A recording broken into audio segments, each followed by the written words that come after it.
Well, as much as I hate to say it, I think we're entering a season of layoffs. And all of the press about the layoffs at Twitter were so interesting this week. I wanted to make some comments about the process, the best practices, and what's been happening lately. So first of all, when a company lays off a large number of people, it's a capitulation by leadership that some mistakes have been made. And what happened for the last 12 to 14 years is most companies grew like crazy. Their investors and venture capitalists told them, grow faster, grow faster, grow faster, hire more people, here's more money. And leadership took the money, took the bait, hired the people, and suddenly we have a slowdown, and they look around and they can't afford it. And so the first thing that I would say about a well-run layoff strategy is for leadership to admit that this is not the employee's fault. I was laid off by a tech company around the 2000 recession. I was at IBM when Lou Gerstner came in and John Akers left and subsequently laid off 60 to 70,000 people. I was at Sybase when we laid off 25% of the workforce, and I'll tell you a story about that in a minute. And I've had to let a couple people go in our company 10 years ago when we had too many people too, and it was my mistake and I admitted it. And I remember feeling horrible about it and actually crying in the conference room when it actually happened. So I think, unfortunately, the way this is being played in the case of Twitter is everybody's demonizing employees, but really it's management that made a mistake. And it's clear from many of the stories that are coming out on podcasts, on LinkedIn, and other places. It's pretty easy to figure out what's going on at Twitter. There wasn't very good management at Twitter before Elon Musk came along. One of the people that worked at Twitter told me that Jack Dorsey used to come into town every couple of months. There was a line of people in his office to talk to him, and then he would leave. So after Dick Costello left, it's not clear to me who was running Twitter. And there probably was a lot of chaos, creating a lot of mid-level managers and too many people. My own personal experience with Twitter is it's an interesting service, but not a well-run company at all. I tried to buy advertising on Twitter, and I couldn't. It just wasn't possible. The system didn't work. So I think there's a lot of things about Twitter that just haven't worked for a long time. But anyway, first is leadership has to take responsibility. If you read the letter that came out from the CEO of Stripe this week and many other of the companies that have done small layoffs, it's really healthy for the leadership to take responsibility and talk about what happened, not only for themselves, but for the people that are leaving, so they understand that in some sense it's not personal, even though it is personal. And that leads me to the second topic of layoffs, is for those of you that have been laid off, it is personal. It's always personal. It's very personal, because the person being laid off, first of all, feels like hell because they're suddenly forced to change their entire life. They now have to spend months looking for a new job, or they have financial issues to worry about. They worry about why it was them and not somebody else. And they feel, of course, unjustly treated. They want benefits. They want pay. They want some form of support. And whatever the company does, it's never quite enough. And I think good companies, what I call irresistible companies, have bent over backwards to help people who are let go find new jobs, to connect them to an alumni network, and to keep in touch with them, because sometimes the company wants to hire them back later. There's a funny story that I heard from the CHRO of a large defense contractor many years ago, and she said, in the defense industry, it used to be very common to let all the people go who worked on a big program when it ended. So if you worked on the F-15 or whatever it was and the government canceled the contract, the whole organization was just gone. And she said to me, one of the problems they were running into in Southern California is there was no one left to hire, because so many people had been laid off from this particular company that they had all said, we are never working for you again, ever. So if you start up another big program, we're not going to join it. And she said they were finding it very, very hard to get these engineers to come back. And in many of these businesses, especially social media or tech, consumers are employees. Employees are consumers. So if you're Walmart or maybe Wells Fargo or whoever it may be, and you lay off a massive number of people in a very inhuman way, those people aren't going to be your customers ever again. I mean, ever. Most people who've been laid off never forget the day. They never forget the week. They never forget their boss. They never forget the management, and they hold a grudge against the company if you're not careful. So there's a very personal part to this too. The third thing I want to mention about layoffs is that even though they're difficult, painful, frowned upon, they are oftentimes healthy. And here's what tends to happen in the companies that I work with. And this is a lot of the work I've been uncovering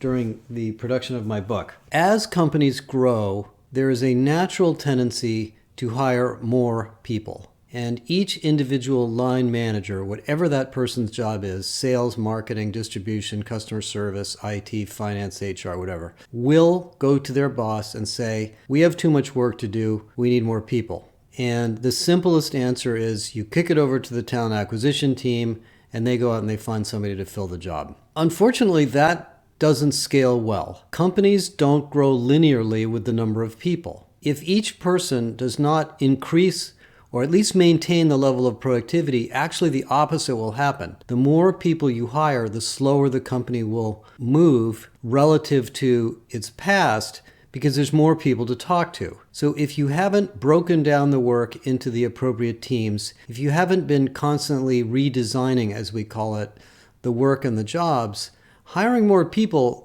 can oftentimes be a slowing down process, because if the management team isn't clear on how we're going to manage this now larger group of people, you've just created more meetings, more interconnections, more discussions, and more complexity. And so what a layoff does is it's kind of like losing weight, where, after a while you realize, I haven't been eating very healthy and I haven't been getting enough exercise, I haven't been walking around enough and whatever. I got to stop and get myself back on track. And honestly, that's what companies need. This is why we talk so much about the 4Rs in a lot of our HR strategy: recruit, retain, reskill, redesign. You have to be redesigning the organization on a pretty regular basis. Now, one of the reasons that agile organization models are becoming so popular, and there's a whole series of chapters in my book about it, is because if the company is set up in an agile way, additional staff immediately become productive because they join teams and work on projects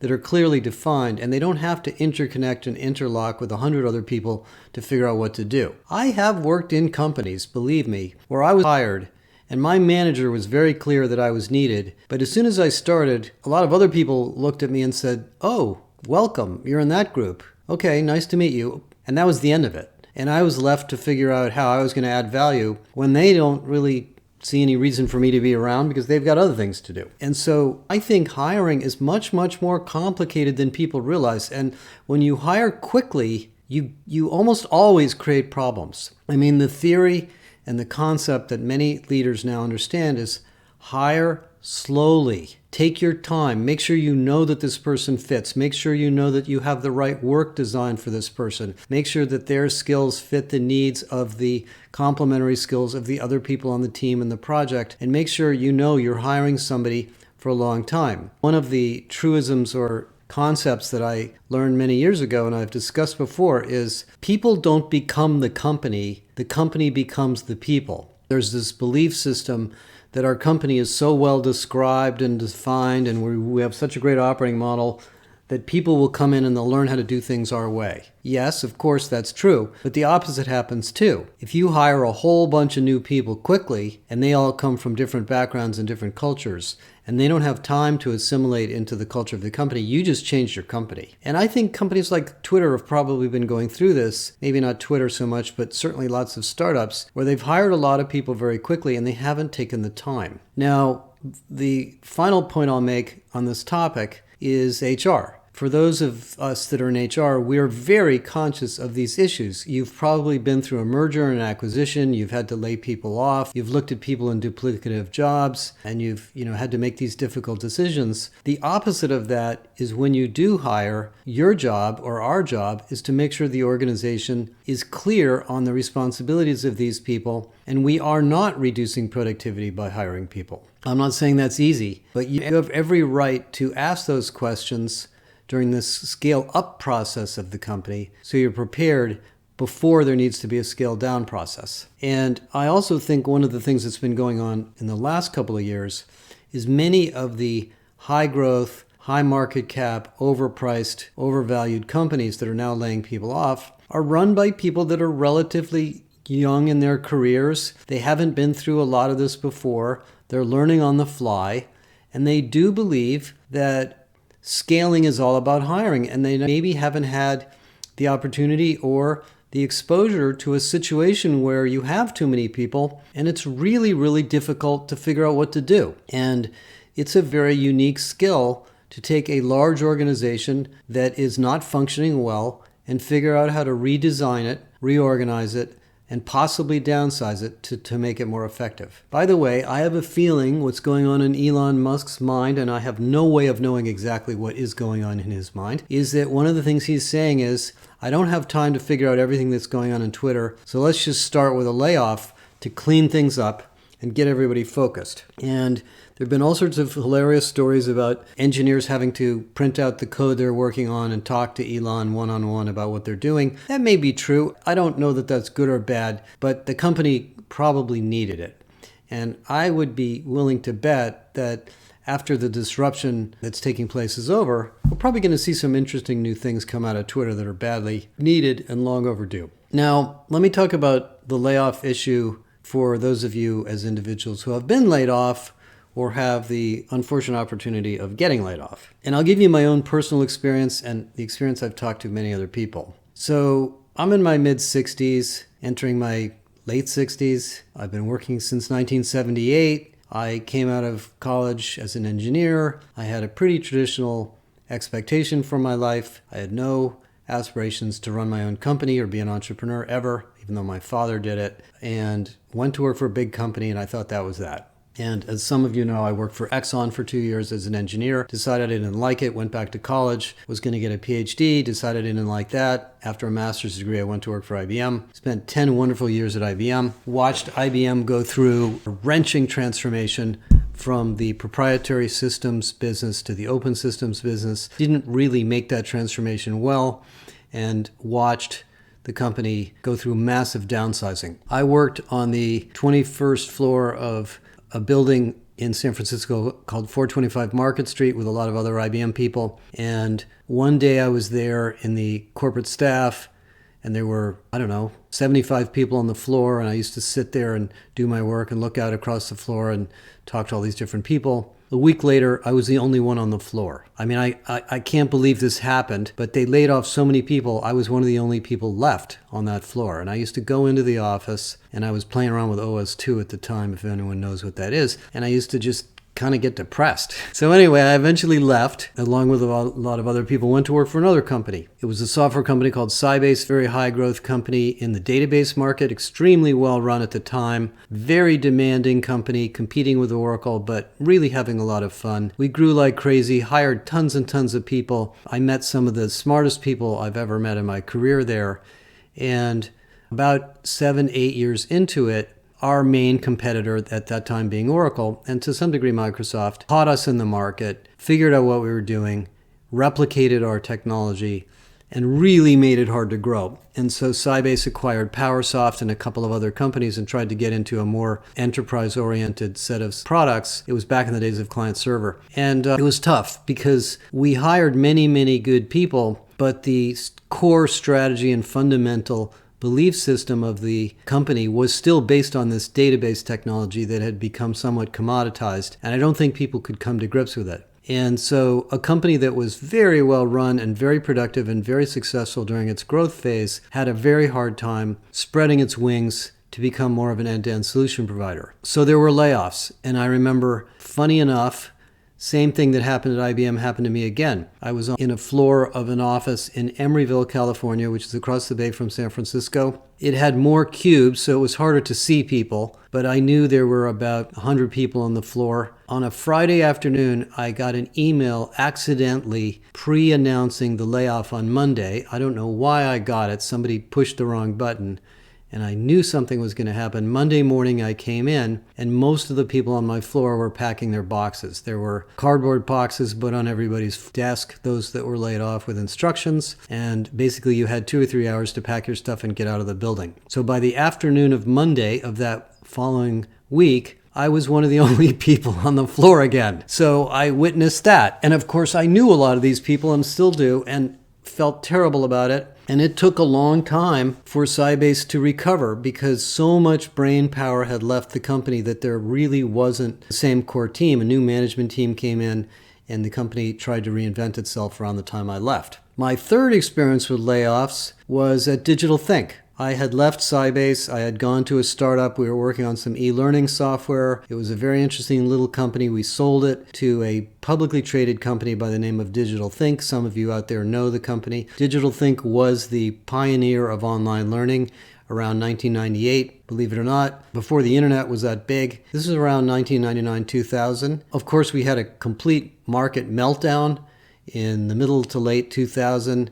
Followed by 9/11 in 2001, and sometime between the end of 2000 and the middle of 2001, the stock market had a huge crash, and I got laid off. And what happened to me, for those of you that have been through this, is the same thing that happens to everybody.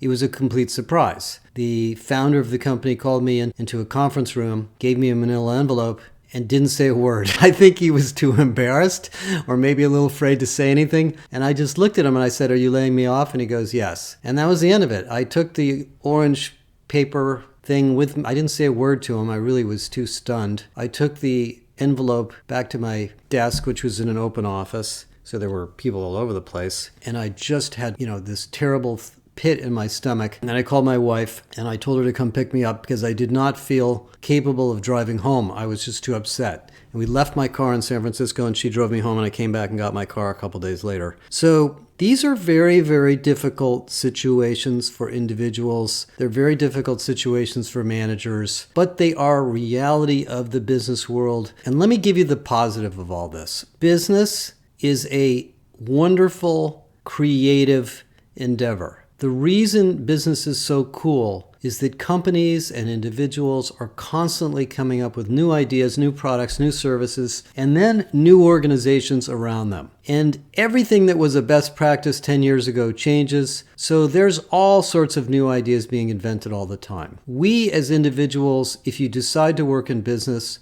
are part of that. Maybe you're an engineer, maybe you're a salesperson, maybe you're a marketing person, maybe you're a finance person, HR, IT. You are part of this highly dynamic, self-creating, never-ending process of coming up with new ideas, solving problems in new ways, addressing customer and market needs, and innovating. And there will be times when bad things happen. That's just the way innovation takes place. And for you as an individual, think about a layoff as a gift. As difficult as it is, and as disruptive as it is, and as upsetting as it is, you have been given a gift that says it's time for a change. And when I left Digital Think, it was the greatest gift I could have been given. Of course, I didn't know that the first couple of months, but of course what happened to me is I pulled myself up by my bootstraps and just decided I was going to find something to do. And it was a pretty tough time to find a job because the economy was kind of in a mess. But I found a project doing consulting work for a little company by the name of Saba Software, if you know them. And that was the beginning of my embryonic